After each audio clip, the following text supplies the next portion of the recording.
केंद्र सरकार की बेटी बचाओ बेटी पढ़ाओ यह पहल तब विवादों में घिर जाती है जब 21वीं सदी में भी बाल विवाह जैसे मामले सामने आते हैं। जी हां दर्शकों, सही सुना आपने।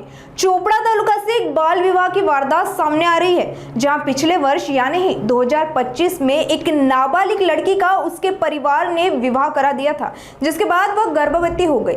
तबीयत बिगड़ने पर उसे इलाज के लिए जलगांव अस्पताल में भर्ती कराया गया, जहां डॉक्टरों को पता चला कि वह नाबालिग है। तत्पश्चात इस बात की सूचना डॉक्टरों ने पुलिस को दी, जिसके बाद महिला पुलिस अधिकारी ने पीड़िता का बयान दर्ज किया। पीड़िता के बयान के आधार पर चोपड़ा ग्रामीण पुलिस स्टेशन में लड़की के पति, उसके पिता और लड़के के पिता के खिलाफ पोक्सो, बलात्कार और बाल विवाह प्रतिबंधक कानून के तहत मामला दर्ज किया गया। इस मामले में आगे की जांच पुलिस उपविभागीय अधिकारी अन्ना साहेब घोलप के नेतृत्व में पुलिस टीम कर रही है।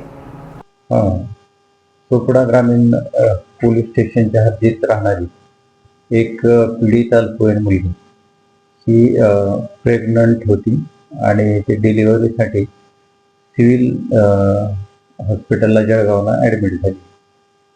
त्यावेळी ती अल्पवयीन असताना तिचा विवाह करण्यात आला आणि त्यातून तिला दिवस गेले।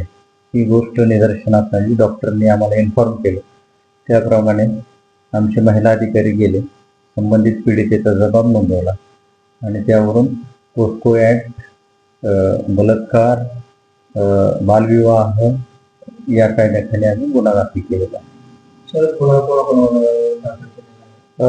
गुन्हा संबंधित पीडित जी मुलगी आहे तिच्यासोबत विवाह करणारा जो आहे तो मुलगा, त्याच्यानंतर संबंधित महिलेचे पालक, मुलाचे पालक यांच्याविरुद्ध गुन्हा दाखल केलेला आहे। विवाह कधी झाला? साधारण वर्षभरापूर्वी झाला असावा आहे। अजून तपास प्राथमिक अवस्थेत आहे, निश्चित अजून समजलेलं नाही।